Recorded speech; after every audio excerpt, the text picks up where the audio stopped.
Learn physics with a clear concept চ্যানেলের পক্ষ থেকে প্রথমেই সকলকে স্বাগত জানিয়ে আজকের ক্লাসটা আমি শুরু করব। আজকে আমরা আলোচনা করব সান্দ্র মাধ্যমের মধ্য দিয়ে গতিশীল কোনো বস্তুর প্রান্তীয় বেগ বা সীমান্ত বেগ, টার্মিনাল ভেলোসিটি। আলোচ্য বিষয় হবে সান্দ্র মাধ্যমের মধ্য দিয়ে যখন কোনো বস্তু গতিশীল হবে তখন সেটি একটি প্রান্তীয় বেগ বা সীমান্ত বেগ লাভ করে। এটা আলোচনা করার আগে আমরা সান্দ্রতা ব্যাপারটা একটু দেখে নেব। সান্দ্রতা ভিসকসিটি। কোনো প্রবাহমান পরিবাহীর দুটি পাশাপাশি স্তরের মধ্যে বেগের কোনো পার্থক্য থাকলে প্রবাহী ওই দুটি স্তরের মধ্যে আপেক্ষিক গতি কমাতে চায়, অর্থাৎ বেশি বেগযুক্ত স্তরটি কম বেগযুক্ত স্তরের বেগ বাড়াতে চায় এবং কম বেগযুক্ত স্তরটি বেশি বেগযুক্ত স্তরের গতিবেগ কমাতে চায়। প্রবাহীর এই ধর্মকে সান্দ্রতা বলে। এখানে আমরা প্রবাহীর দুটো স্তর দেখিয়েছি, 1 নম্বর স্তর, 2 নম্বর স্তর। দেখানো হয়েছে 1 নম্বর স্তরের বেগ বেশি এবং 2 নম্বর স্তরের বেগ কম। ধরে নেওয়া হয়েছে 2 নম্বর স্তরের বেগ হচ্ছে ভি এবং 1 নম্বর স্তরের বেগ হচ্ছে ভি প্লাস ডেল্টা ভি, অর্থাৎ 2 নম্বর অপেক্ষা 1 নম্বর স্তরের গতিবেগ বেশি। এখন সান্দ্রতা অনুযায়ী 1 নম্বর স্তরটির গতিবেগ যেহেতু বেশি, সে 2 নম্বর স্তরের গতিবেগকে বাড়াতে চাইবে। অপরপক্ষে 2 নম্বর স্তরের বেগ যেহেতু কম, সে 1 নম্বর স্তরের গতিবেগকে কমাতে চাইবে। কোনো প্রবাহীর এই যে ধর্ম, এই ধর্মকে সান্দ্রতা বলে। কোনো প্রবাহমান পরিবাহীর দুটি পাশাপাশি স্তরের মধ্যে বেগের কোনো পার্থক্য থাকলে প্রবাহী ওই দুটি স্তরের আপেক্ষিক গতি কমাতে চায়, অর্থাৎ এক্ষেত্রে এই দুটো স্তর তাদের পরস্পরের মধ্যে যে আপেক্ষিক গতি আছে সেই গতিটাকে কমাতে চায়।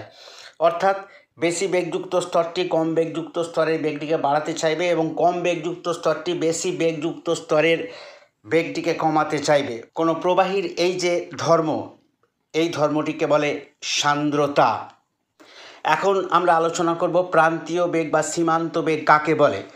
কোনো সান্দ্র পরিবাহীর মধ্য দিয়ে পতনশীল কোনো বস্তু যে সর্বোচ্চ স্থির বেগ নিয়ে নিচে পড়ে বা উপরে ওঠে তাকে বস্তুটির প্রান্তীয় বেগ বলে। কোনো সান্দ্র পরিবাহীর মধ্য দিয়ে যখন কোনো বস্তু গতিশীল হয় তখন সে যে সর্বোচ্চ স্থির বেগ নিয়ে নিচের দিকে পড়ে বা উপরের দিকে ওঠে তাকে বস্তুটির প্রান্তীয় বেগ বলে। সান্দ্র প্রবাহীর মধ্য দিয়ে কোনো বস্তু নিচের দিকে নামতে পারে বা সান্দ্র প্রবাহীর মধ্য দিয়ে কোনো বস্তু নিচে থেকে উপরের দিকে উঠতে পারে। আমরা এখানে দুটি উদাহরণ দেখিয়েছি। এটি একটি প্রবাহী, এখানে একটি বস্তু নিচের দিকে নামছে, অর্থাৎ বস্তুটির ঘনত্ব বেশি এবং প্রবাহীর ঘনত্ব কম, তাই বস্তুটি নিচের দিকে নামছে। অপরপক্ষে এখানে আমরা একটা জলের বুদবুদ দেখিয়েছি, যেটা জলের নিচে থেকে উপরের দিকে উঠে যাচ্ছে, কারণ এখানে বুদবুদের ঘনত্ব কম এবং জলের ঘনত্ব বেশি। অর্থাৎ দুটি ঘটনা ঘটতে পারে। শান্ত প্রবাহীর মধ্য দিয়ে কোনো বস্তুর ঊর্ধ্বমুখী গতি হতে পারে বা নিম্নমুখী গতি হতে পারে। এখন আমরা আলোচনা করব কোনো বস্তু যখন সান্দ্র প্রবাহীর মধ্য দিয়ে গতিশীল হয় তখন কেন সে প্রান্তীয় বেগ বা সীমান্ত বেগ লাভ করে। এখানে আমরা দেখিয়েছি, মনে করলাম একটি বস্তু কোনো সান্দ্র প্রবাহীর মধ্য দিয়ে নিচের দিকে নামছে। এক্ষেত্রে এই বস্তু সংলগ্ন যে প্রবাহী স্তর সেটিও নিচের দিকে গতিবেগ নিয়ে নামতে থাকবে এবং ওই বস্তু থেকে যত দূরে যাওয়া যাবে এই যে স্তরগুলো আমরা পাবো সেই স্তরগুলোর গতিবেগ ক্রমশ কমতে থাকবে এবং অনেকটা দূরে দেখা যাবে ওই যে স্তর, ওই স্তরটির গতিবেগ শূন্য। তাহলে দেখা গেল এই বস্তুর সংলগ্ন স্তরটির গতি বেশি।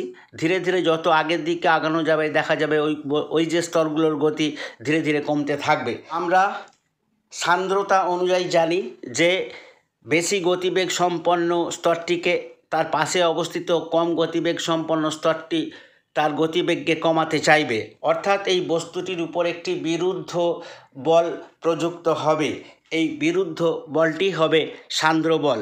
এই সান্দ্র বলটি যত বস্তু গতিবেগ নিচের দিকে নামতে থাকবে সান্দ্র বলের পরিমাণ তত বেশি হবে। এক সময় দেখা যাবে এই বস্তুটির উপর ঊর্ধ্বমুখী যে দুটি বল প্রযুক্ত হয়েছিল, 1 নম্বর প্লবতা বল ইউ এবং সান্দ্র বল এফ, এ দুটি যোগফল এই যখন বস্তুটির ওজনের সমান হয়ে যাবে তখন বস্তুর উপর মোট ক্রিয়াশীল বল শূন্য হবে, অর্থাৎ এক্ষেত্রে বস্তুটির উপর ক্রিয়াশীল বল শূন্য, তাই বস্তুটি একটি স্থির বেগ নিয়ে নিচের দিকে নামতে থাকবে। এই সর্বোচ্চ স্থির বেগকেই আমরা বলবো প্রান্তীয় বেগ বা সীমান্ত বেগ। অপরপক্ষে কোনো বস্তু যদি কোনো প্রবাহী মধ্য দিয়ে উপরের দিকে উঠতে থাকে সেক্ষেত্রেও বস্তুটি একটি প্রান্তীয় বেগ লাভ করবে। সান্দ্র প্রবাহী সান্দ্র বল, এই যে সান্দ্র প্রবাহী এর মধ্যে কোনো বস্তু গতিশীল হলে সেই বস্তুটির উপর একটি সান্দ্র বল প্রযুক্ত হয়। এই সান্দ্র বলের আমরা পরিমাপ করব স্টোকসের সূত্র। এটার জন্য আমরা স্টোকসের সূত্র আলোচনা করব।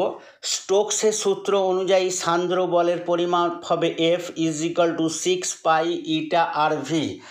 বিজ্ঞানী স্টোকস দেখিয়েছেন যে কোনো সান্দ্র প্রবাহীর মধ্য দিয়ে যখন কোনো বস্তু গতিশীল হয় তার ক্ষেত্রে বস্তুটি যদি ভি পরিমাণ প্রান্তীয় বেগ লাভ করে তাহলে ওই বস্তুটির পর প্রযুক্ত সান্দ্র বলের পরিমাণ হবে F = 6 pi eta r V, যেখানে ইটা হচ্ছে প্রবাহীর সান্দ্রতাঙ্ক, যে প্রবাহীর মধ্য দিয়ে বস্তুটি গতিশীল তার সান্দ্রতাঙ্ক ইটা, আর হচ্ছে সান্দ্র মাধ্যমে গতিশীল বস্তুর ব্যাসার্ধ, যে বস্তুটি সান্দ্র মাধ্যমে গতিশীল সেই বস্তুটির ব্যাসার্ধ, আর ভি হলো প্রান্তীয় বেগ, এবং ধরে নিলাম বস্তুটি একসময় ভি প্রান্তীয় বেগ লাভ করছে, তাহলে স্টোকসের সূত্র অনুযায়ী ওই বস্তুটির উপর ক্রিয়াশীল সান্দ্র বল F = 6 pi eta r V.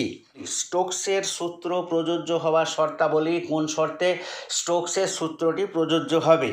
কয়েকটি শর্ত আছে, দেখে নেওয়া যাক। নাম্বার 1, মাধ্যম এবং মাধ্যমের বিস্তৃতি।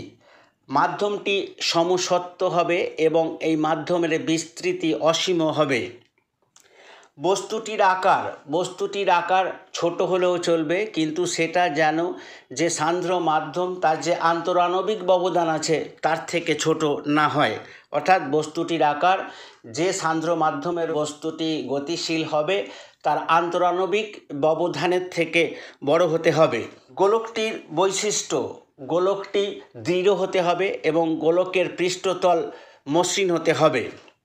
বস্তু সংলগ্ন মাধ্যমের স্তরগুলির গতি।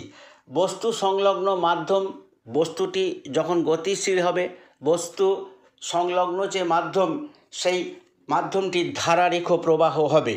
গোলকটি যেন মাধ্যমের মধ্য দিয়ে পিছলে না যায়। যখন গোলকটি কোনো সান্দ্র মাধ্যমের মধ্য দিয়ে নিচের দিকে নামবে তখন খেয়াল রাখতে হবে গোলকটি যেন কোনো মতেই পিছলে না যায়।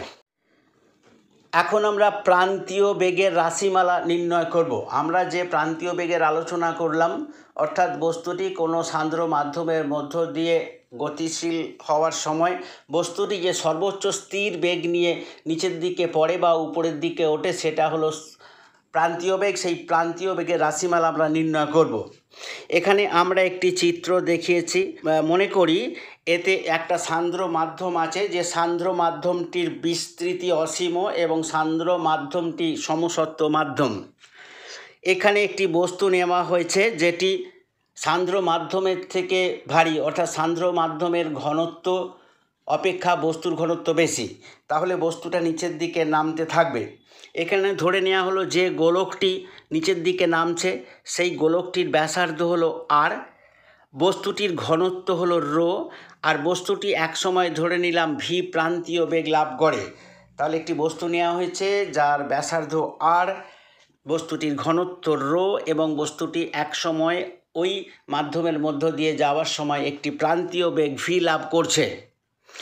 যে তরল বা প্রবাহীর মধ্য দিয়ে বস্তুটি গতিশীল তার ঘনত্ব হচ্ছে সিগমা, প্রবাহীর সান্দ্রতাঙ্ক ইটা। এখন আমরা দেখব বস্তুর ওজন ডব্লিউ কী হবে। তার আগে আমরা দেখে নিই এই বস্তুটি যখন নিচের দিকে পড়ছে কোনো সান্দ্র মাধ্যমের মধ্য দিয়ে, তখন এই বস্তুটির মধ্যে 3টি বল ক্রিয়া করছে। নাম্বার 1 বল ইউ, এটি হলো প্লবক বল। কোনো বস্তুকে জল বা কোনো তরলে বা কোনো প্রবাহীর মধ্যে আংশিক বা সম্পূর্ণরূপে নিমজ্জিত করলে বস্তুটি একটি ঊর্ধ্বাঘাত অনুভব করে, সেইটি হলো প্লবতা। আর যে বলটি প্রযুক্ত হয় ঊর্ধ্বমুখে সেটি হলো প্লবক বল। তাহলে এখানে ইউ হলো প্লবক বল, সেটি উপরের দিকে ক্রিয়া করছে, এফ হলো সান্দ্র বল। সান্দ্র বল ক্রিয়া করে কোন দিকে? বস্তুটি যেদিকে গতিশীল হয় তার বিপরীত দিকে সান্দ্র বল ক্রিয়া করে। যেহেতু বস্তুটি উপর থেকে নিচের দিকে নামছে, তাহলে সান্দ্র বল নিচে থেকে উপরের দিকে হবে, অর্থাৎ বস্তুর গতির বিপরীত দিকে হবে। আর নিচের দিকে যে বলটি ক্রিয়া করবে এটা হবে বস্তুর ওজন W. W is equal to M G, যেখানে এম হচ্ছে বস্তুর ভর, জি হচ্ছে পৃথিবীর অভিকর্ষজ ত্বরণ।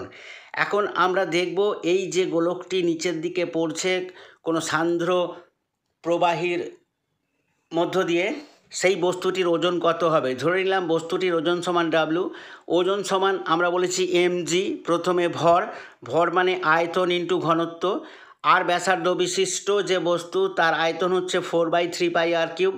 একে যদি ঘনত্ব রো দিয়ে গুণ করি তাহলে বস্তুর ভর পেয়ে গেলাম এম, তাকে আমরা জি দিয়ে গুণ করেছি, অর্থাৎ বস্তুর ওজন W is equal to 4/3 pi r cube rho জি।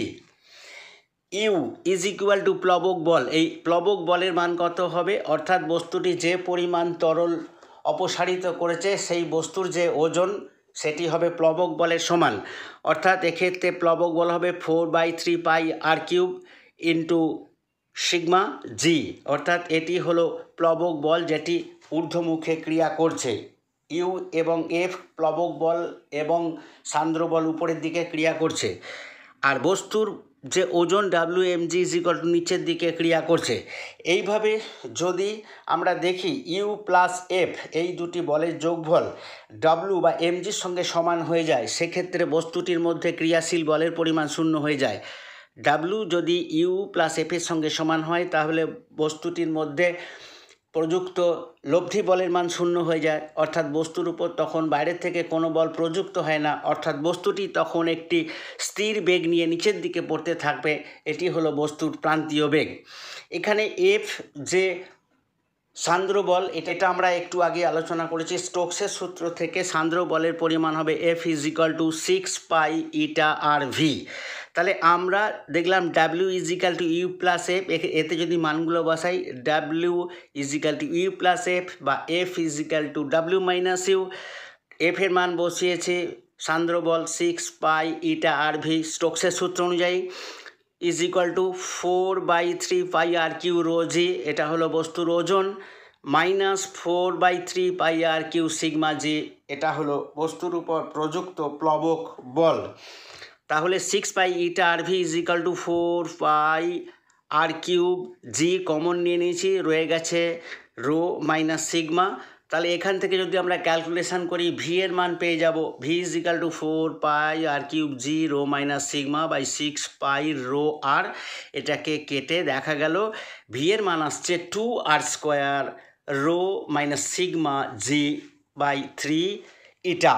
এখানে আর হলো যে বস্তুটি পতনশীল তার ব্যাসার্ধ, রো হচ্ছে যে বস্তুটি পতনশীল তার ঘনত্ব, সিগমা হচ্ছে যে সান্দ্র মাধ্যমের মধ্য দিয়ে বস্তুটি গতিশীল তার ঘনত্ব, জি হলো পৃথিবীর অভিকর্ষজ ত্বরণ এবং ইটা হলো যে মাধ্যমের মধ্য দিয়ে বস্তুটি গতিশীল সেই মাধ্যমের সান্দ্রতাঙ্ক। বেগ ও সময় লেখচিত্রে প্রান্তীয় বেগ। এবার আমরা দেখাবো বেগ এবং সময় লেখচিত্র এঁকে এখানে প্রান্তীয় বেগকে দেখানো হবে। ধরলাম আমরা এক্স অক্ষ বরাবর সময়কে নির্দেশ করছি এবং ওয়াই অক্ষ বরাবর বেগকে নির্দেশ করছি। তাহলে সময় যখন শূন্য তখন বস্তুটির বেগ শূন্য, সময় যত বাড়তে থাকছে বস্তুটির বেগ তত বাড়তে থাকছে। তাহলে সময়ের সঙ্গে সঙ্গে কোনো বস্তুর বেগ যদি বাড়তে থাকে তাহলে আমরা বলবো বস্তুটি ত্বরণসহ চলছে। তাহলে আমরা দেখলাম এই যে গ্রাফটা ধীরে ধীরে নিচে থেকে উপরের দিকে উঠছে, অর্থাৎ এখানে বস্তুটি ত্বরণসহ বেগ লাভ করছে। এইভাবে বেগ লাভ করতে করতে যখন বস্তুটির গতিবেগ বাড়তে থাকবে তখন তার মধ্যে যে সান্দ্র বল সেটার পরিমাণও বাড়তে থাকবে। একসময় এই সান্দ্র বল এবং প্লবক বল বস্তুর ওজনের সমান হয়ে যাবে, তখন বস্তুটি একটি স্থির বেগে নিচের দিকে নামতে থাকবে। তাহলে তখন বস্তুটির যে গতিবেগ এখানে পৌঁছেছে, যেখান থেকে বস্তুটি একটি স্থির বেগে পড়ছে, তাহলে এটা হলো প্রান্তীয় বেগ। এরপরে বস্তুটি সময়ের সাপেক্ষে বেগের আর কোনো পরিবর্তন হচ্ছে না, অর্থাৎ প্রান্তীয় বেগে পৌঁছানোর পর বস্তুটির বেগের আর কোনো পরিবর্তন হবে না, সময়ের সাপেক্ষে এটি সমবেগ হবে। আজকে এই পর্যন্তই। আমার ক্লাসটা শোনার জন্য সকলকে ধন্যবাদ। অবশেষে আবার সকলকে ধন্যবাদ জানিয়ে আজকের ক্লাসটা আমি শেষ করছি। ধন্যবাদ।